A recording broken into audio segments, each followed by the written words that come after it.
जैन शाला के अंतर्गत शुरू हुए श्री आनंदगंज चौबीसी के आज के 11वें स्वाध्याय के अंदर मैं नील आप सभी का स्वागत करता हूं।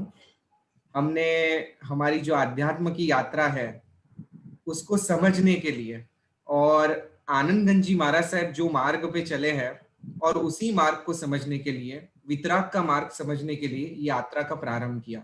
और आज उसी आध्यात्म के हम 11वें भगवान श्री श्रेयांशनाथ भगवान का स्तवन देखने वाले हैं।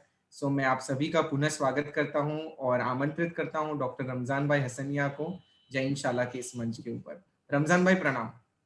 हाँ जी, प्रणाम नील भाई एवं सभी साधक जो हमारे साथ जुड़े हुए हैं। जैन शाला जैन फाउंडेशन के अंतर्गत हमारी आनंद यात्रा का यह 11वां पड़ाव है। श्रेयांशनाथ भगवान का यह स्तवन। हमने आगे के स्तवनों में अध्यात्म के ही संदर्भ में, पूरे मार्ग के संदर्भ में कुछ बातें आनंदगंज जी महाराज की स्तवनों में जो आई है उसको समझने की कोशिश की है अपनी मति के अनुसार। मुझे आरंभ में ये कहना है कि हमारे यहाँ दो शब्द प्रयोग किए जाते हैं, एक है धर्म और दूसरा है अध्यात्म। धर्म जो है वो एक प्रकार का मार्ग है और अध्यात्म जो है वो स्थिति है। इन दोनों शब्दों को समझाने के लिए मैं बहुत छोटा पढ़ूंगा, लेकिन फिर भी प्राथमिक कुछ बात, भूमिका रूप थोड़ी सी बात मैं करना चाहूंगा। धार्मिक होना एक बात है और आध्यात्मिक होना दूसरी बात है। ज्यादातर आध्यात्मिक लोग धार्मिक होते हैं, लेकिन सभी धार्मिक लोग आध्यात्मिक हों इस बात में मानने जैसा नहीं है। दो शब्द हैं, धर्म माने रिलीजियस और अध्यात्म माने स्पिरिचुअलिटी। तो धर्म से आगे का एक स्टेप जो है वो है अध्यात्म। बेस किसी भी धर्म का हो, किसी भी मार्ग का हो, लेकिन यात्री को, अध्यात्म मार्ग के यात्री को, मतलब साधक को आगे जाके अध्यात्म मार्ग पे चलना है और उस स्वरूप को प्राप्त करना है। तो अध्यात्म जो है वो एक विशेष भाव दशा का प्रतीक है, माने सूचक है। तो हमें न केवल किसी धर्म का अनुयायी बनना है, अपितु हमें अध्यात्म के मार्ग पर चलकर सही माने में साधक बनना है। इसके लिए अध्यात्म मार्ग के पंथी बनाने के लिए धर्म की बात समझाते समझाते आनंदगंज जी महाराज हमें अध्यात्म की ओर लेके जाते हैं। पहली बार इतने स्तवनों में सीधा अध्यात्म शब्द का प्रयोग उन्होंने किया, और न केवल प्रयोग किया बल्कि पूरे स्तवन में अध्यात्म शब्द को, अध्यात्म की दशा को, अध्यात्म के भाव को, अध्यात्म के गर्भित अर्थ को समझाने की, बहुत ही सटीक तरीके से समझाने की कोशिश भी उन्होंने की है। तो इस तरह से यह जो स्तवन है वो अध्यात्म को समझने के लिए बहुत उपकारक होगा। यह शब्द हम बहुत बोलते रहते हैं, अध्यात्म अध्यात्म शब्द बहुत प्रचलन में है, लेकिन आनंदगंज जी महाराज जिस प्रकार से इस शब्द को मूल अर्थ में प्रयोजित करते हैं या समझाते हैं, तो आइए आनंदगंज जी महाराज की आंखों से और उनकी ज्ञान दृष्टि से इसे समझने की थोड़ी कोशिश करते हैं। आरंभ में भगवान का नाम ले लिया इस स्तवन में। मुझे ये भी बहुत विनम्रता के साथ कहना होगा कि हर एक स्तवन में पहला सीधा भगवान का नाम आता है। तो ये कविता की बात जब हम करते हैं तो कविता के लिए भी हर बार कवि के लिए ये इतना आसान नहीं होता कि जैसे पहले नाम आ ही गया और फिर उसके साथ जुड़ी हुई बातें आए, लेकिन पहले नाम से ही शुरू हो। ये इतना आसान नहीं होता। लेकिन जैसे मैंने आगे भी कहा है कि आनंदगंज जी महाराज अध्यात्म के यात्री तो हैं ही, अपितु एक बहुत अच्छे कवि भी हैं। तो इसीलिए उनको ये सहज साध्य है, लेकिन सामान्य कवि के लिए यह भी एक विकट प्रश्न भी रहेगा। तो पहले तो श्री श्रेयांशनाथ ऐसे बोल दिया, हाँ? श्री श्रेयांश जिन अंतर जामी। लास्ट में समय रहा तो हम उसको थोड़ा सा गाने की कोशिश करेंगे, लेकिन उसका ढाल जो है वो वैष्णव जन के हिसाब से भी आप गा सकते हैं। तो श्री श्रेयांश जिन अंतर जामी, आत्म रामी नामी रे, अध्यात्म मत पूर्ण पामी, सहज मुगति गति गामी। मुगति गति गामी, ये इसके लिए मुगति गति, ये कविता के हिसाब से भी एक ही शब्द, मुक्ति में भी गति है और गति अलग से आया, हाँ? सहज मुगति गति गामी रे। तो यह भी एक शब्द का खेल कवि करना जानते हैं, लेकिन केवल शब्द खेल नहीं है, सही माने में तो वो बात जो उन्हें बतानी है वो है। तो श्री श्रेयांश जिन अंतर जामी, ऐसे बोल दिया, श्री श्रेयांश जिन अंतर जामी, आत्म रामी नामी रे। 3 शब्द भगवान के लिए उन्होंने बता दिए, जिसे हम विशेषण कहते हैं साहित्य की भाषा में, काव्य की भाषा में। विशेषण माने नाम के अर्थ में जो बढ़ोतरी करे, नाम के अर्थ को थोड़ा सा ज्यादा स्पष्ट करे, उसे हम विशेषण कहते हैं। तो यहाँ पे 3 विशेषण भगवान के लिए उन्होंने दे दिए। श्री श्रेयांश जिन अंतर्जामी, पहले इस शब्द को, दूसरा शब्द है आत्मरामी और तीसरा शब्द है नामी रे। तीनों को थोड़ा समझने की कोशिश करते हैं। अंतर्जामी जो शब्द है, अंतर्यामी ऐसे भी आपको पाठ मिलेगा कहीं, तो अंतर्यामी या अंतर्जामी, लेकिन मूलतः तो अंतर्यामी है। तो इसका अर्थ हम क्या करेंगे कि एक सामान्य अर्थ, जैसे कि, तो वो हम करेंगे जो हमारे अंतर की बात को जानता है वो। भगवान कैसे हैं? सामान्य तौर पे वैदिक परंपरा में ये शब्द ज्यादा बोला जाता है कि भगवान तो अंतर्यामी, मतलब हमारे अंतर में जो है वो उन्हें बताना नहीं पड़ता। ही नोज एवरीथिंग, हाँ, उन्हें सब पता है, वो सब जान लेते हैं, वो सब समझ लेते हैं। कितने कुछ साधु भगवंतों या ऐसे पीर फकीर की बात में भी आता है कि वो हमारे मन की बात, हमारे अंतर की बात जान लेते हैं, समझ लेते हैं, उसे पहचान लेते हैं। तो यहाँ अंतर की या अंतर मन की बात जान लेने वाले ऐसे भगवान, वो अर्थ तो आप घटा सकते हैं, लेकिन ऐसा अगर अर्थ करने जाएंगे तो यह एक सिद्धि हो जाएगी भगवान की। महाराज साहब ने, मतलब मेरे जो गुरु महाराज हैं, उनको प्रणाम कर ही यह बात कर सकता हूं मैं, तो उन्होंने इसका एक नया, बल्कि सही, थोड़ा नजदीक का अर्थ बताने की कोशिश की। तो वो ये है कि अंतर्जामी मतलब अंतर्यामी। तो अंतर्यामी में यहाँ पे यम शब्द है, अंतर्यामी, तो उसमें यम शब्द आता है। तो महर्षि पतंजलि ने जो अष्टांग योग हमें दिया, यम नियम आसन प्राणायाम प्रत्याहार धारणा ध्यान और समाधि, तो उसकी बेस में उन्होंने पहले ये 2 शब्द रख दिए, यम और नियम। पहले व्यक्ति यम नियम का पालन करेगा तभी योग मार्ग पे आगे बढ़ पाएगा। तो यहाँ पे यम नियम का मतलब होता है अपने आप को कंट्रोल करना। यम नियम, यम रखना मतलब कंट्रोल रखना, नियम रखना मतलब कुछ नियमों में बंधे रहना, अपने आप को संयमित रखना, नियमन करना अपने आप का। प्राणायाम में भी यही अर्थ महाराज सर ने बताया। तो यहाँ पे अंतर्जामी मतलब जिन्होंने अपने अंदर की वृत्तियों को कंट्रोल किया है और उनको वश में कर लिया है।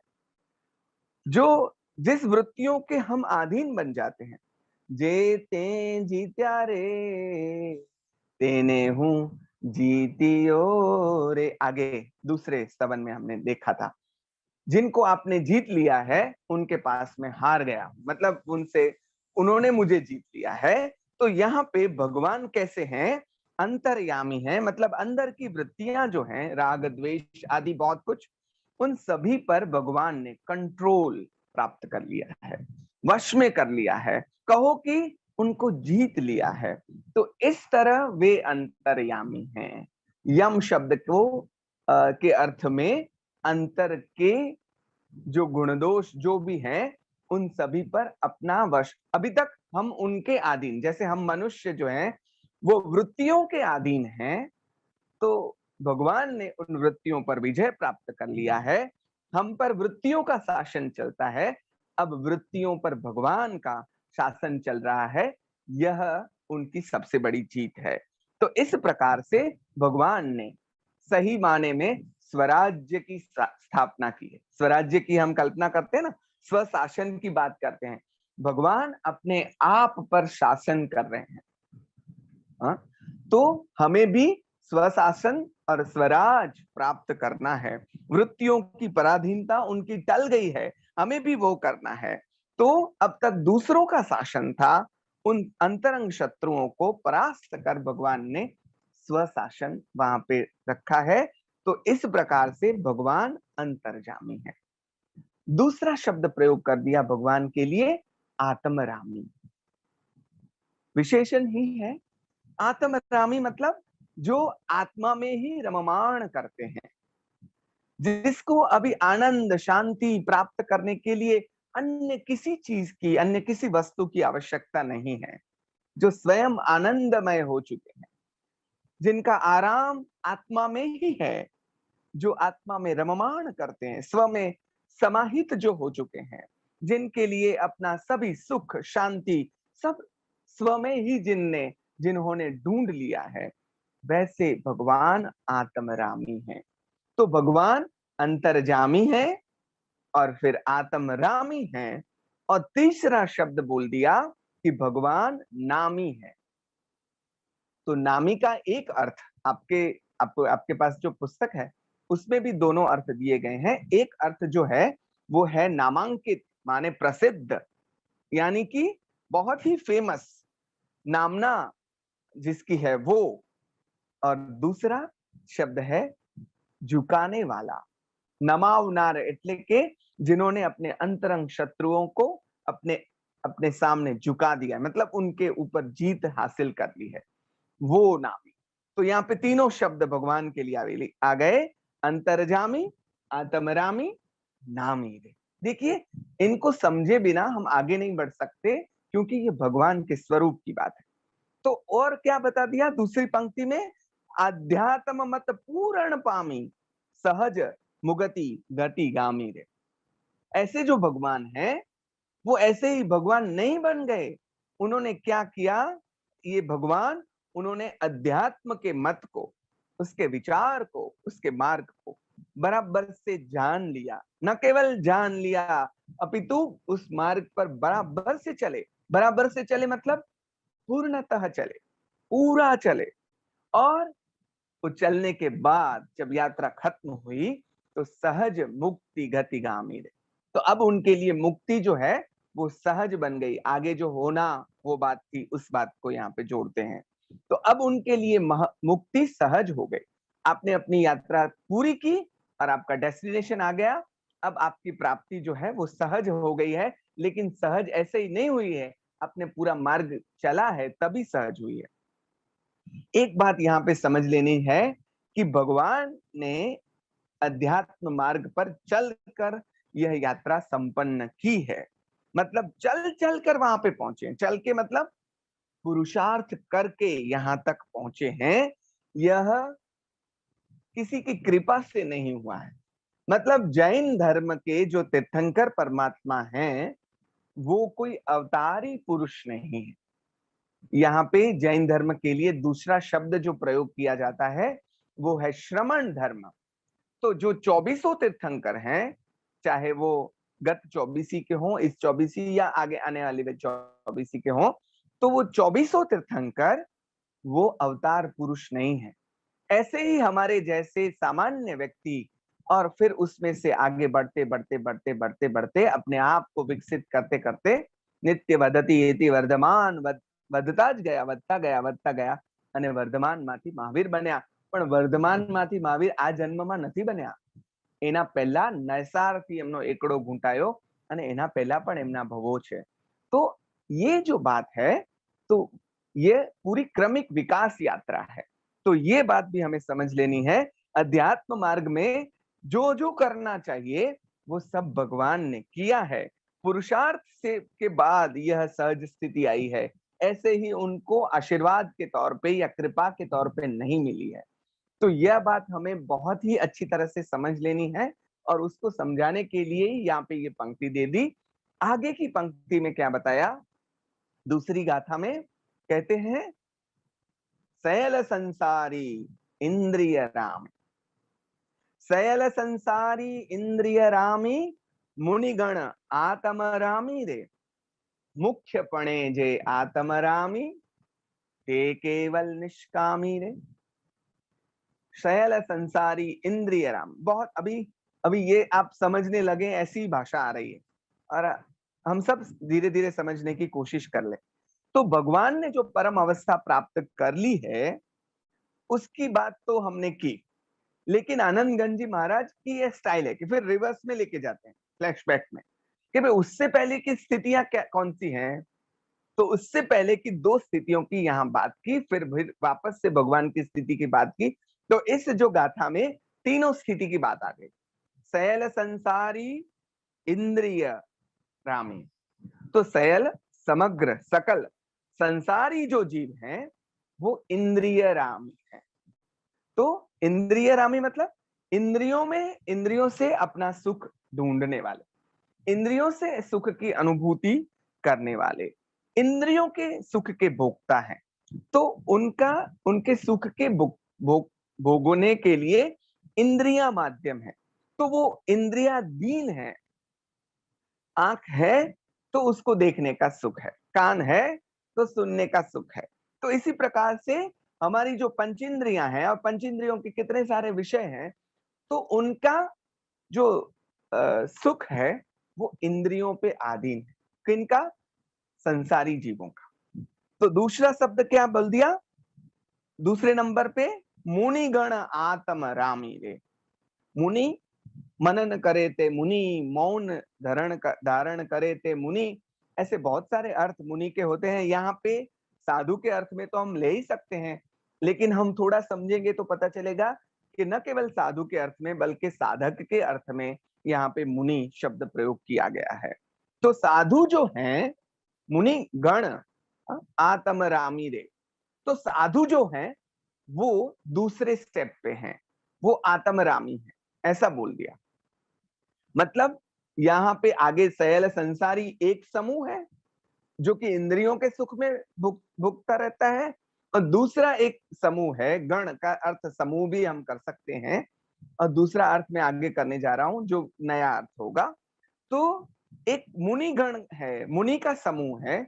मतलब एक मुनि नहीं, ऐसे बहुत सारे मुनि हैं जो आत्मरामी है. तो आत्मिक सुख के भोक्ता है. मुनि का लक्ष्य भी आत्मरमणता है. तो फिर तीसरे भगवान, पहले संसारी, फिर मुनि और तीसरे भगवान. तो क्या कह दिया? मुख्यपणे जे आत्मरामी, ते केवल निष्कामी रे. अभी मुनि आत्मरामी है तो भगवान मुख्यपणे आत्मरामी, ऐसा जब कहते हैं तो फिर हमें वापस आगे की पंक्ति में जाना होगा. भगवान मुख्य आत्मरामी, तो फिर मुनि उनको भी आत्मरामी बोला और भगवान को मुख्य आत्मरामी बोला, तो क्या होगा? तो मुझे जो बताना था वो ये है कि यहाँ पे जो गण शब्द है, महाराज साहब ने हमको समझाया कि गण शब्द जो है उसकी जगह पे गुण शब्द होना चाहिए, और गुण शब्द भी गुण के अर्थ में नहीं लेकिन गौण के अर्थ में होना चाहिए. देखिए, कविता तभी होगी या फिर इससे बात तभी मिलेगी अगर उसको उसकी जगह पे ये शब्द हो. तो यहाँ पे महाराज साहब ने एक अनुमान लगाया है, लेकिन ये सही हो सकता है कि यहाँ पे गण के बदले गुण शब्द होना चाहिए, और गुण के अर्थ में नहीं, गौण के अर्थ में. क्यों?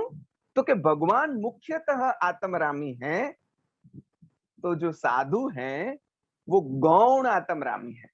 मुख्य आया तो गौण की बात उसके साथ जमेगी, नहीं तो नहीं जमेगी. हाँ, तो गण वो एक अर्थ वो भी आप ले सकते हैं, मुनि का गण आत्मरामी है, लेकिन अगर वो अर्थ लिया तो फिर भगवान मुख्य आत्मरामी, तो फिर साधु क्या है?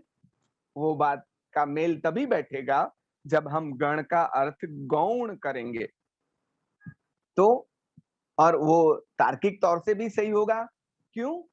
क्योंकि अभी जो साधु हैं, वो साधु सर्वांश तौर पे मतलब फुल्ली वो आत्मरामी नहीं हुए हैं। अगर फुल्ली हो जाते तो वो भी भगवान हो जाते। तो वो आंशिक तौर पे आत्मरामी हैं। वो अभी संसार में भी हैं, इंद्रियों के सुख को भी भोगते हैं, और फिर भी उनका मुख्य जो मुख्य आकर्षण है या फिर मुख्य गति जो है, उनका जो लक्ष्य है, वो आत्मरामी बनने का है।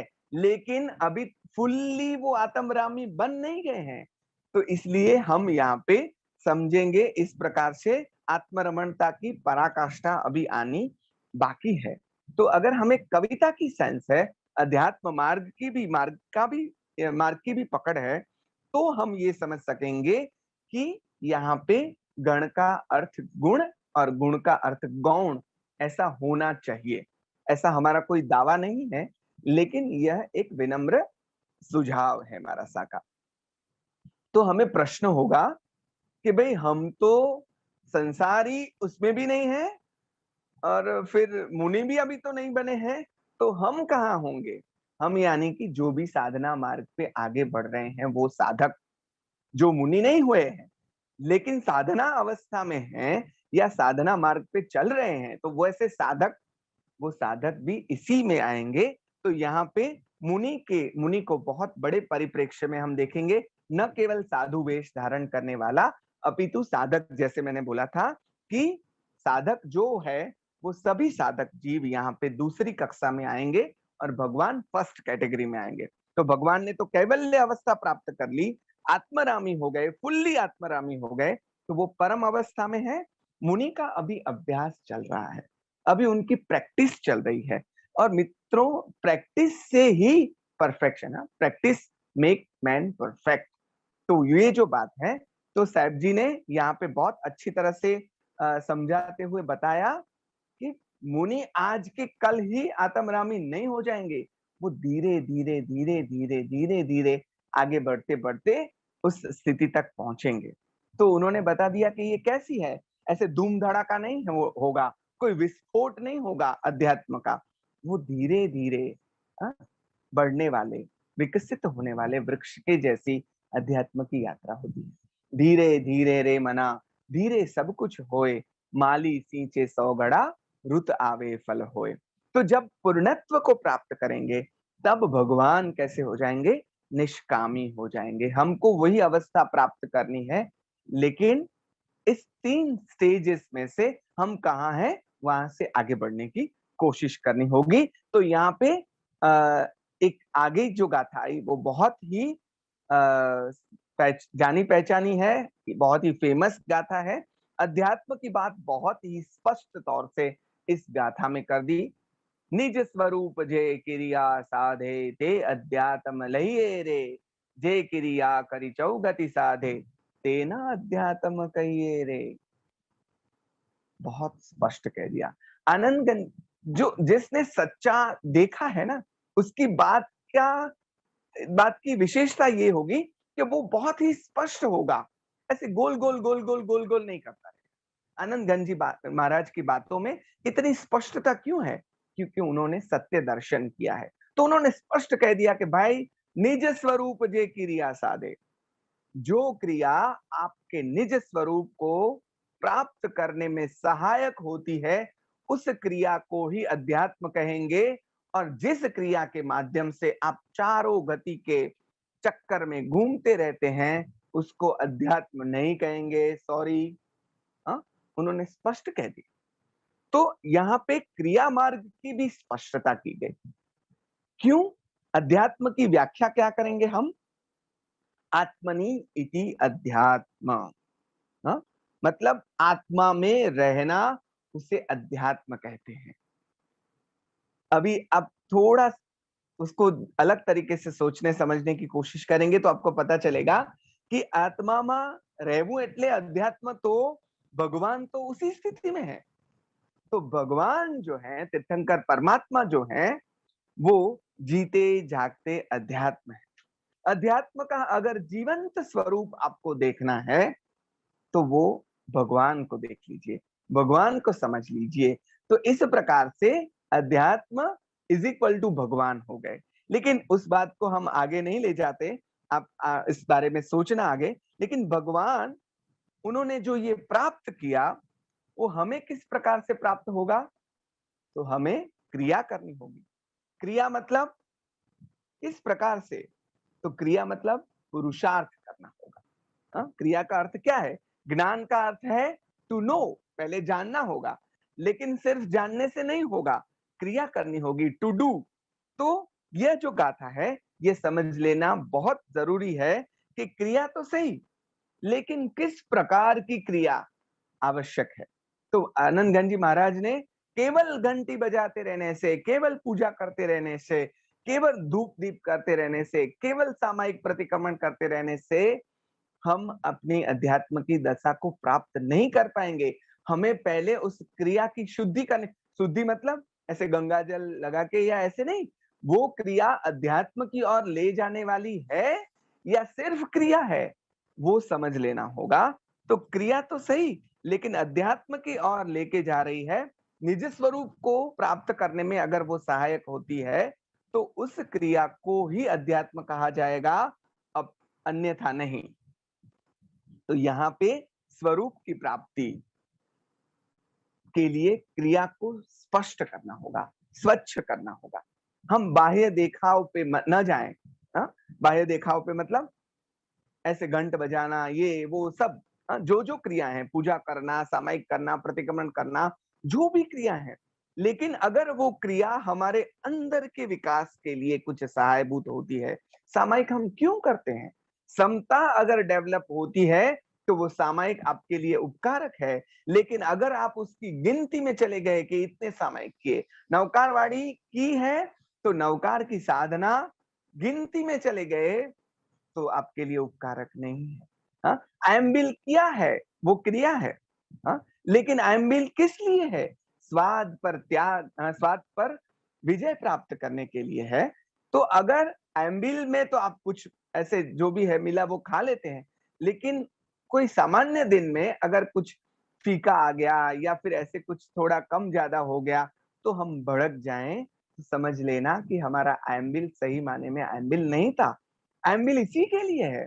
उसके संदर्भ में मेरा एक अलग से व्याख्यान मैंने इंस्टीट्यूट ऑफ जैनोलॉजी पे दिया हुआ है। जैन क्रियाओं पे खास करके हमारी जो 6 आवश्यक हैं और अन्य जो क्रियाएं, उसके पीछे कौन सा उद्देश्य है इन क्रियाओं का, उसकी बात करने की मैंने यथा समझ कोशिश की है, वो आप सुन सकते हैं।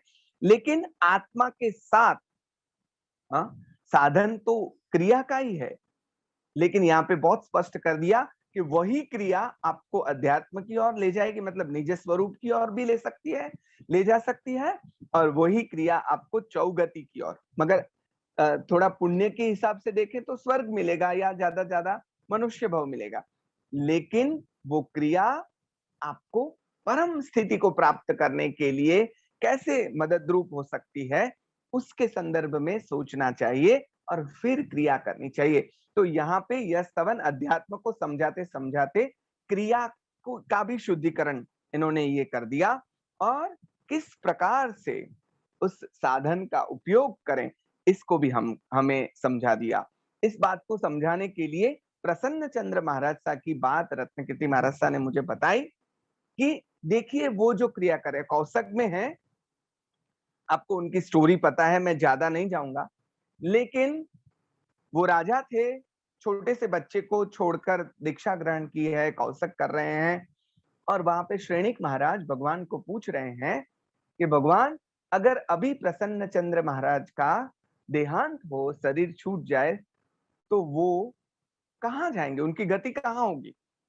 वो जब पूछ रहे हैं तब उनका कौशक चल रहा है, लेकिन वहां से कुछ सिपाहियों का रसाला निकला है, और वो सिपाही अंदर अंदर बात कर रहे हैं कि भाई इन्होंने तो अपना ये साधु बन गए, लेकिन उनके छोटे बच्चे का भी विचार नहीं किया। अभी पड़ोसी राज्य उन पे चढ़ाई करके आ गए हैं, बेचारों की क्या स्थिति है, ऐसे थोड़ी करना चाहिए वगैरह वगैरह। वो उन शब्द उनके कान पर पड़े और उनकी जो बुद्धि है, मति है, ज्ञान है, वो उस संदर्भ में चला गया और वो सोचने लगे कि किस प्रकार से मैं अपने बच्चे की रक्षा करूं, राज्य की रक्षा करूं।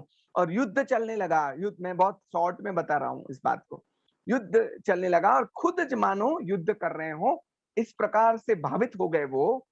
तो इस स्थिति की बात जब भगवान जानते हैं, भगवान देखते हैं, तो भगवान ने कहा कि अभी अभी अगर वो मृत्यु को प्राप्त करते हैं तो वो 7वीं नारकी में जाएंगे, क्योंकि अभी हिंसा का कार्य कर रहे हैं, हिंसा का भाव कर रहे हैं। लेकिन भाव से भी कार्य तो होता ही है।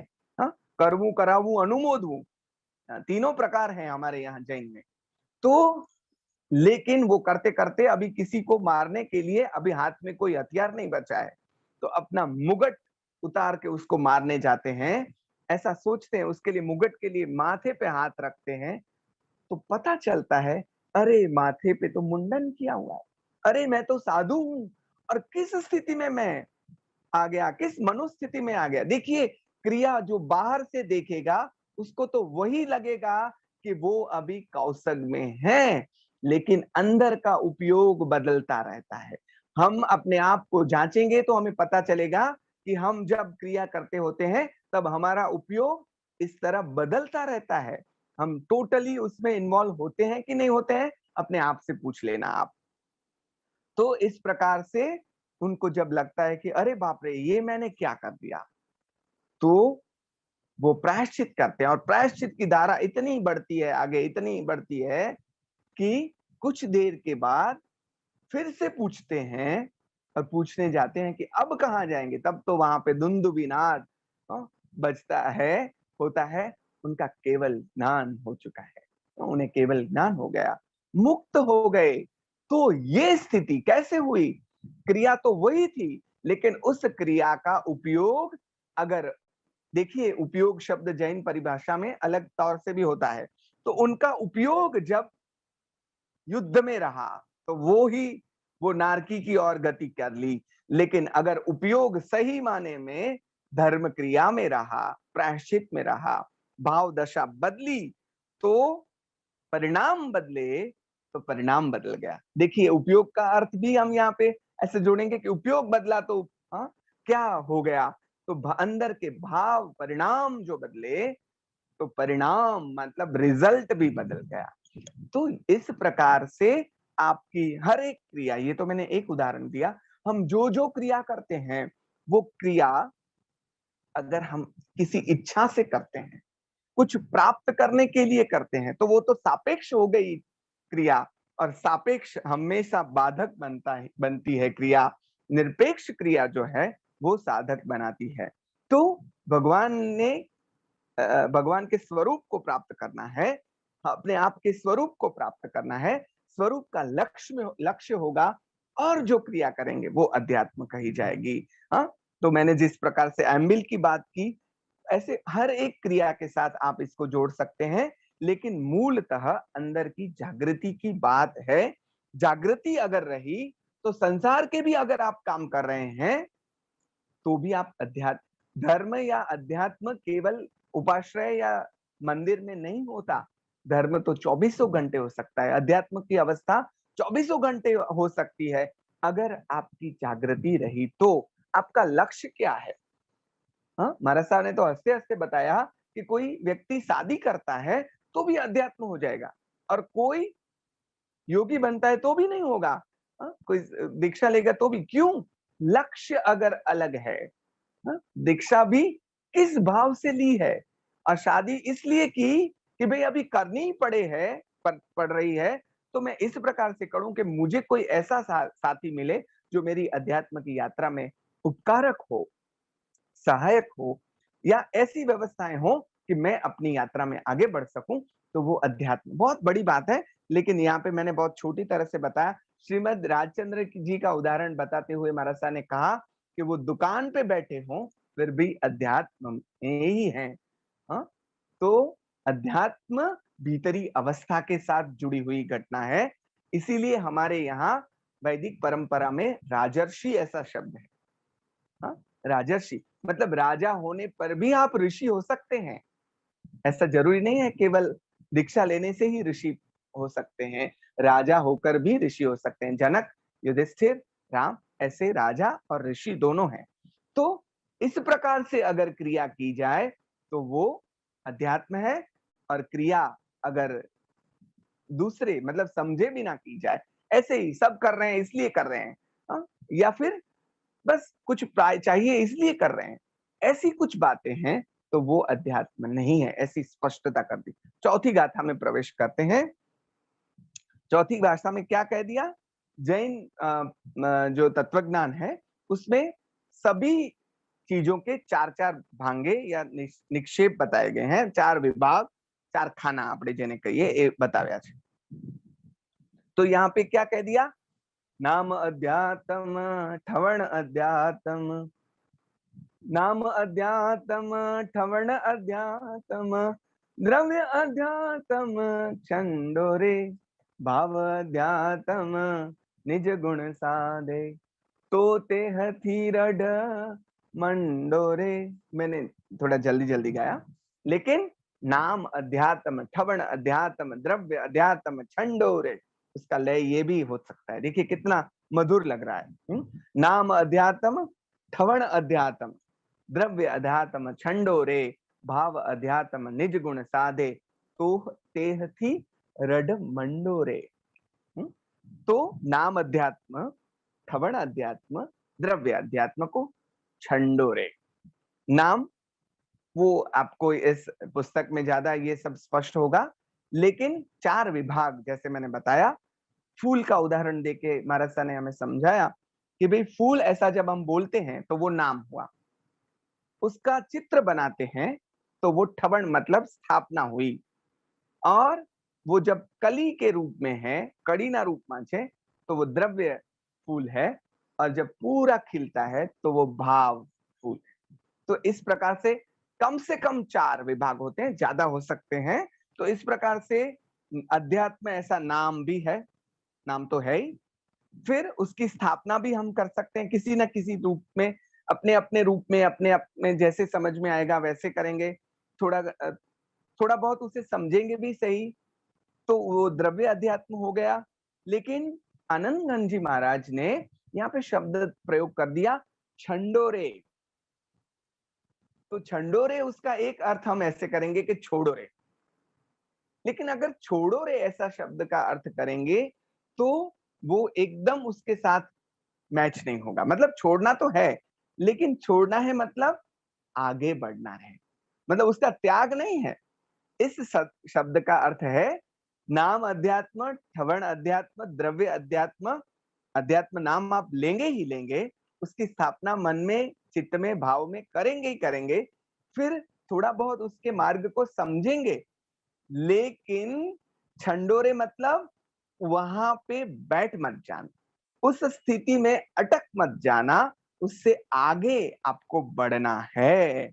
इस स्थिति में अटक नहीं जाना है। यह आरंभ की अवस्थाएं हैं, आरंभ की भूमिका है। नाम सुना, मन में उसकी स्थापना की, धीरे धीरे काम शुरू किया, लेकिन लक्ष्य जो है वो क्या होना चाहिए साधक का? तो उन्होंने बता दिया, भाव अध्यात्म निज गुण साधे, पूर्ण अध्यात्म के रूप को, आत्मा की पूर्ण अवस्था की प्राप्ति को। तो वो कब होगा? जब भाव अध्यात्म को प्राप्त करेंगे। और भाव अध्यात्म से क्या होगा? उससे निज गुण को आप प्राप्त कर पाएंगे। हाँ? निज गुण साधी सकाए मतलब उसकी अवस्था को, आत्मा की जो अवस्था है वो क्या है? गुणमय अवस्था, गुण स्वरूप है, लेकिन उस पे मैल चढ़ गया, उसको निर्मल बनाना है। उसकी वो निर्मल अवस्था को प्राप्त करने के लिए भाव अध्यात्म को आपको समझना है। तो उसके लिए तो तेह थी रड मंडोरे। હવે આ સમજી લીધું, તો હવે એની રટ લગાવો, उसकी आपको लगनी છે। અને વિવેકાનંદજીને કહા ને, ઉઠો જાગો અને ધ્યેય પ્રાપ્તિ સુધી મંડ્યા રહો। આ મંડ્યા રહેવાની વાત, લગે રહો મુન્ના ભાઈની જેમ, લગે રહો, લગે રહો, લગે રહો। હા, ये लगे रहने की बात है कि तो तेह थी रड मंडोरे, ऐसा भाव अध्यात्म को भी समझ लेने से नहीं होगा।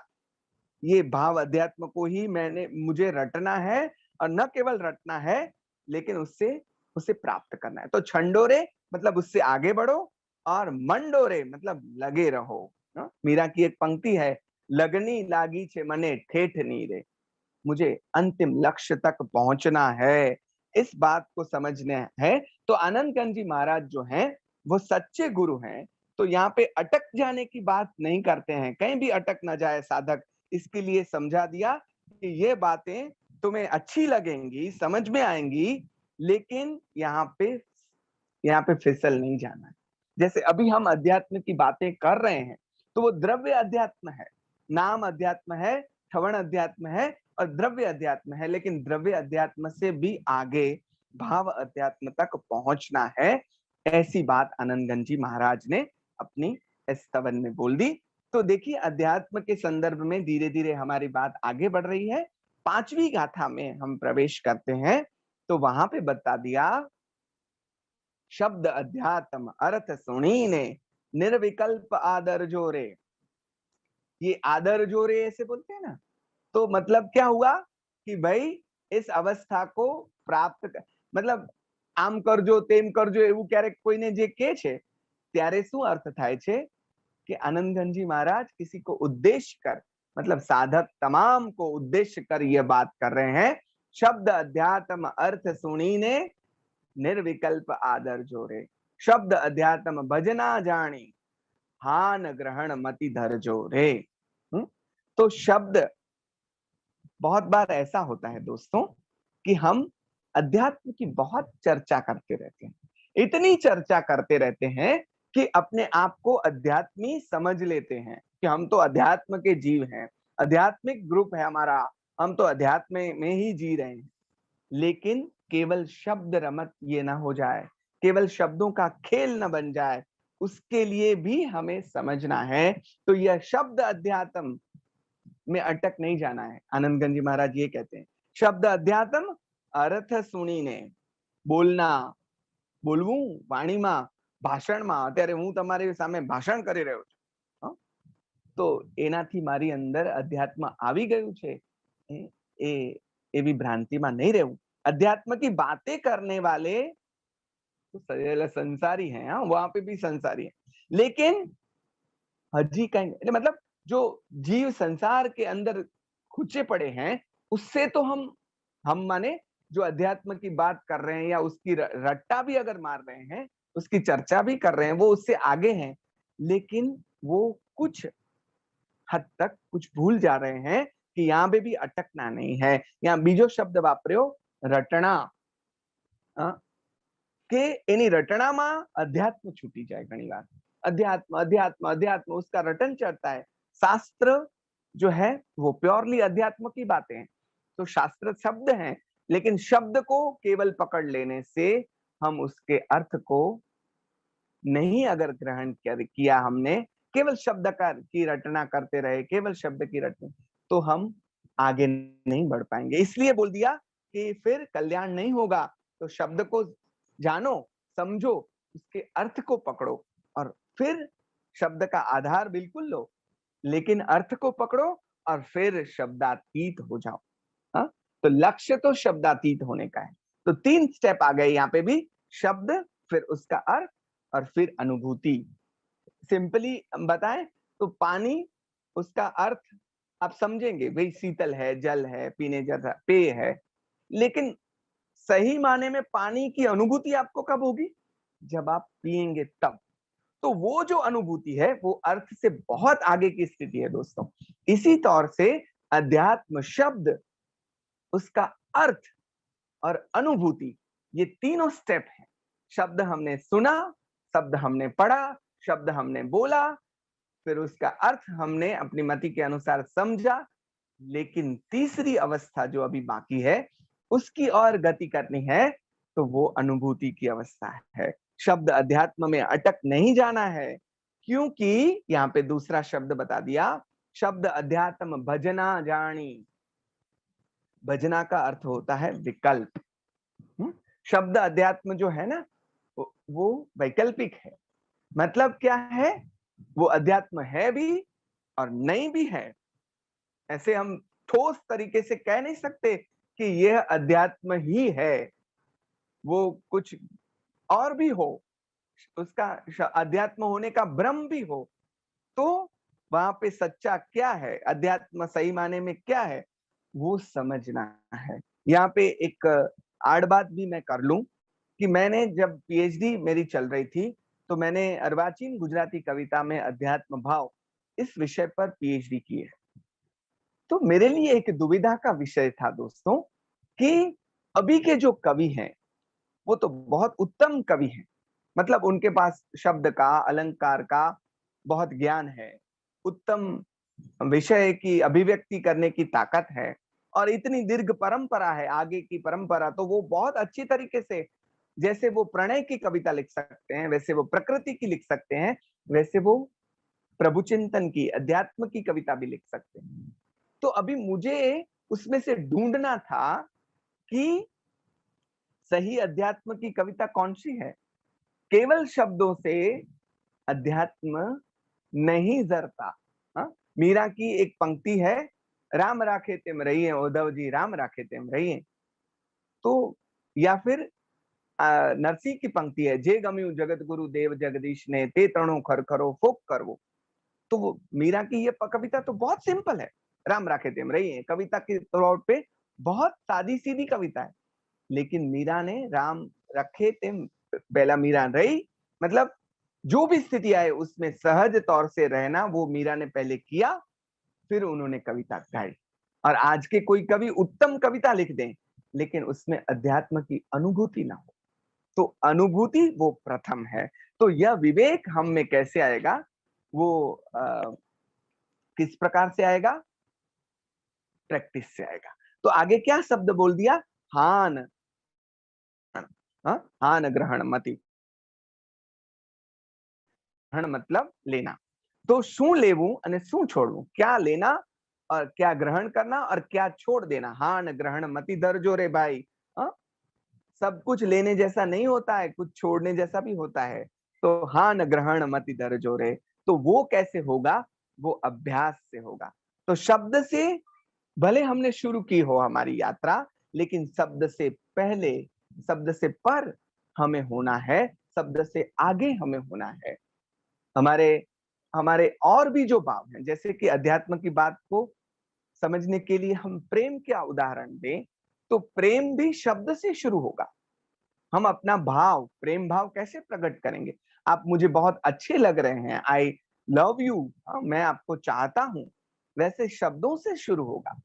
लेकिन प्रेम की पराकाष्ठा क्या है, हमारे प्रहलाद नामक एक कवि हैं, उन्होंने बता दिया, दो प्रेमियों की एक बात है, उसकी कविता है वातो करके, गुजराती में वातो। हाँ? तो उसमें उसकी अंतिम पंक्तियों में बता दिया, पहले तो वो बातें हो रही हैं, हाँ? तो शब्द हैं, लेकिन अंतिम पंक्तियों में कह दिया, पछी तो ना वातो प्रिय अधरजे कंप उठ तो ध्वनि तेनो आवी मुझे हृदय मही समीजतो। तो ये स्थिति है, शब्दातीत अवस्था प्रेम में भी है, शब्दातीत अवस्था करुणा में भी है, शब्दातीत अवस्था दया में भी। पहले तो हमारी हमारी दया या हमारे करुणा शब्दों में बहेगी, लेकिन आगे शब्दों से भी पर एक स्थिति है जहां पे निशब्द हम हो जाएंगे। तो अध्यात्म को भी इस संदर्भ में समझना है, शब्द का काम है, लेकिन शब्द की दुनिया में अटक नहीं जाना है। पोथी पढ़ पढ़ जगमुआ पंडित भया न कोई, ढाई आखर प्रेम के पढ़े सो पढ़। तो आनंद गंज जी महाराज इस शब्द की जो गर्ता है उसमें से भी हमें बाहर निकाल लेते हैं। तो शब्द रमणता जो है ना, वो भी एक स्थान है, ऐसा आनंदगंज जी महाराज ने बता दिया कि अध्यात्म अध्यात्म अध्यात्म ऐसा रटते रहते हैं, लेकिन करना क्या है ये नहीं समझा। तो फिर से यहाँ पे उसके भयस्थान को तो बता दिया, साधक को सावध कर दिया कि यहाँ पे कहीं अटक नहीं जाना है, और फिर से परिश्रम का मूल्य कर दिया। दोस्तों, हर एक स्तवन में यह बात कॉमन आती है कि फिर किसी भी विषय की बात हो, परिश्रम जो है वो आपको करते रहना है, करते रहना है। तो ये करने से ही होगा, रटने से नहीं होगा। ऐसी बात कर हम अंतिम पंक्तियों की और अंतिम गाथा की ओर आगे बढ़ते हैं। वो अंतिम गाथा में क्या कह दिया? अध्यात्मी ते जे वस्तु विचारी बीजा जण। यहाँ पे जण शब्द है, तो लेबासी रे या जान शब्द लिखा है, तो जण हो सकता है, जान भी हो सकता है, दोनों शब्द की हम समझने की कोशिश करते हैं। अध्यात्मी ते, यहाँ पे अटकना है। देखिए कविता को किस प्रकार से हम समझे। अध्यात्मी, अध्यात्मी मतलब अध्यात्म का यात्री, अध्यात्म के मार्ग पर चलने वाला। वो यात्री कौन है, कैसा होगा? अध्यात्मी ते जे वस्तु विचारी, वस्तु का मूल विचार करेगा, अध्यात्म को सही माने में समझेगा, उसके सही अर्थ में उसका अर्थ प्रतिपादित करेगा, बराबर से समझ लेगा, तो वो अध्यात्म। केवल शब्द अध्यात्म को पकड़ लेगा, नाम अध्यात्म को पकड़ लेगा, ठवण अध्यात्म को पकड़ लेगा, द्रव्य अध्यात्म में अटक जाएगा, तो वो अध्यात्मी नहीं है। बीजा जान लेवासी रे, अथवा बीजा जण, मुझे मेरे ख्याल से जण होना चाहिए, लेकिन जान, जान को अगर हम समझते हैं तो बीजा एवा छे કે જેને માત્ર જાણ છે, खबर છે खाली, लेकिन यहाँ पे अध्यात्मी ये व्यक्ति की बात है, तो बीजा जण दूसरे व्यक्ति कौन कैसे है? वो पहली बार उन्होंने ये शब्द बोल दिया लेबासी। ગુજરાતીમાં આનો અર્થ થાય સાદો સીધો બહુ સ્પષ્ટ, લબાડ, એવો अर्थ થાય, તમે સમજી જશો, આની વધારે ચર્ચા મારે નથી કરવી। तो दूसरे जो व्यक्ति हैं वो ऐसे हैं, लेबासी हैं। जो व्यक्ति अध्यात्म को समझे बिना अध्यात्म के मार्ग पर चल रहा है, तो वो उसके सही माने में जो उसको पकड़ना है वो नहीं पकड़ पाएगा। तो જાણવાના સંદર્ભમાં अगर આપણે अटकी जईशु तो भ्रमમાં रही जईशु, मतलब हमें भ्रम में नहीं रहना है। जान मतलब जानवू नहीं, हमें तो अनुभूति करनी। तो वो कब होगी, कैसे होगी, और वो होगी तो क्या होगा? वस्तु गते जे वस्तु प्रकाश, ये प्राप्त, ये इस स्थिति को प्राप्त करना। वस्तु जेवी छे तेवी, जैसी है तैसी उसको पहचाननी है और बतानी है। यहाँ पे वस्तु माने अपना मूल स्वरूप। वस्तु माने हर एक वस्तु भी आप घटा सकते हैं, लेकिन अपने आप को जैसा उसका स्वरूप है वैसे स्वरूप में उसको जानना है, पहचानना है, बताना है। खुद भी जानना है, दूसरों को भी उसी स्वरूप में उसको बताना है। आनंद घन मतवासी, अगर ऐसा हो पाया तो आनंद घन मतवासी रे, आप आनंद घन लोक के वासी, उस विचार के वासी बन जाएंगे। तत्व का विचार अगर आपने किया, बाह्य स्वरूप को छोड़कर उसके मूल अर्थ को समझे और समझकर स्पष्ट किया, तो ही आप इस बात को समझ पाएंगे। तो ये पूरा जो स्तवन था, मतलब केवल बातें करने से नहीं होगा। तो ये पूरा जो स्तवन था, वो स्तवन अध्यात्म की समझ को ज्यादा स्पष्ट करने वाला था। अध्यात्म बातों का विषय नहीं है, अध्यात्म करने का विषय है, काम का विषय है। तो अध्यात्म अच्छा तो रहतो નથી, अध्यात्म अच्छा तो रहतो નથી એમ હું જ્યારે બોલું છું ત્યારે, मतलब अगर आप अध्यात्म के मार्ग में हैं तो दिख जाएगा आपका अध्यात्म, अनुभूत का विषय है ना, तो वो दिखाई देगा, न केवल क्रियाओं से लेकिन आपके व्यवहार से। आध्यात्मिक व्यक्ति उसकी विनम्रता से, उसके ज्ञान से, उसके विवेक से, उसके हर एक व्यवहार से वो अलग हो जाएगा। तो धर्म और संप्रदाय का हम आश्रय जरूर लें, लेकिन उसका आलंबन जरूर लें, लेकिन उसमें भी बंद न रह जाएं। उसके आगे भी मार्ग को देखिए, समझ लीजिए कि धर्म मार्ग है, तो मार्ग के साथ अगर आपके पैर चिपक गए तो फिर आप कैसे चल पाएंगे? और जब आप डेस्टिनेशन पे पहुंचते हैं, at that moment you have to left the road. आपको रोड को भी छोड़ देना है, आपको मार्ग को भी छोड़ देना है, मतलब छूट जाता है, छोड़ नहीं देना है, उसका आभार है, कृतज्ञता का भाव है कि इसी मार्ग से हम पहुंचे हैं। लेकिन वो भी सहजतः छूट जाता है। अगर अगर वो चिपक गया तो फिर तो आप आगे ही नहीं बढ़ पाएंगे। इसलिए उसको पार करना है और आखिर में मूल स्थिति पर, अपने गंतव्य पर पहुंचना है। तो ये लक्ष्य होना चाहिए।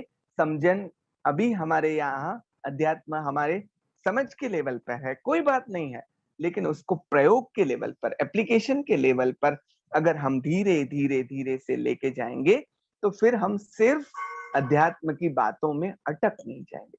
दोस्तों, इस बात को बराबर से समझ लेना है कि अध्यात्म की बातों में अटक नहीं जाना है, वो करते रहना है। तो साधक साधना मार्ग पे चलता चलता चलता अंतिम लक्ष्य तक पहुंचे, बीच में कहीं ना अटक जाए, उस बात को स्पष्ट करने के लिए मानो आनंदगंज जी महाराज ने इस स्तवन को बता दिया। तो इस स्तवन में अध्यात्म स्वरूप तो बिल्कुल स्पष्ट हुआ, सूक्ष्मता से इस अध्यात्म का स्वरूप स्पष्ट हुआ। लेकिन फिर से वापस मैं पहली कथा पर लेके जाता हूं। देखिए कि श्री श्रेयांश जी न अंतरजामी आत्मरामी नामी। तो अंतरजामी हम होंगे तो आत्मरामी हो पाएंगे। देखिए, ये फर्स्ट स्टेप है, अंतर्जामी मतलब अपने आप की वृत्तियों का को वश करना, अपने आप पर संयम करना, अपने आप को पर काबू होना, अपने आप पर मतलब अपनी वृत्तियों पर विजय होना। उसकी शुरुआत तो करें, अभी नहीं हो जाएगा, लेकिन शुरुआत करेंगे धीरे धीरे धीरे धीरे। हम भी अंतर्जामी बनते जाएं, बनते जाएं, बनते जाएं, तो एक दिन हम भी आत्मरामी जरूर से हो जाएंगे।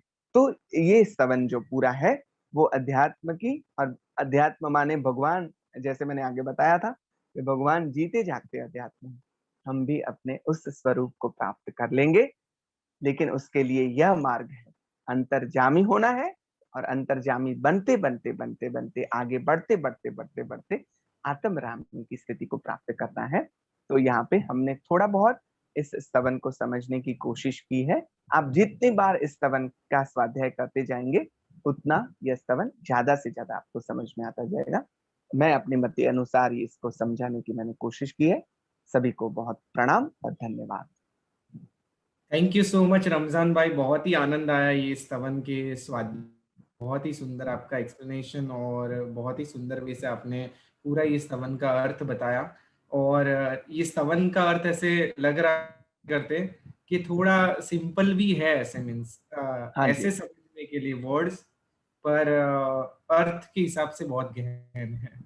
सो इसी के साथ हम आज के सेशन को विराम देंगे, पर विराम देने से पहले अगर किसी को कोई भी प्रश्न है तो आप रमजान भाई से पूछ सकते हैं। आप आपका हैंड रेज कर सकते हैं अगर आपको कोई भी प्रश्न है तो। रमजान भाई, तब तक के लिए अगर आप ये स्तवन को गा के, एक आध हाँ हाँ, एक आध कड़ी का जैसे ना।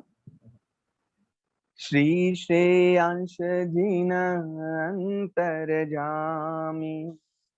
श्री श्रेयांश जिन अंतरजामी, आत्मरामी नामी रे, अध्यात्म मत पूर्ण पामी, अध्यात्म मत पूर्ण पामी, सहज मुगति गति गामी रे, श्री श्रेयांश जिन अंतरजामी, श्री श्रेयांश जिन अंतरजामी। ये बहुत ही गहरा स्तवन है, इसलिए मैंने यहाँ पे एक नम्र कोशिश की है। धीरे धीरे अध्यात्म अनुभूति का विषय है, जैसे मैंने बताया, तो वो आपको अपने आप से समझ में आता जाएगा जिस प्रकार से आपकी यात्रा आगे बढ़ती जाएगी। जी जी रमजान भाई, थैंक यू सो मच।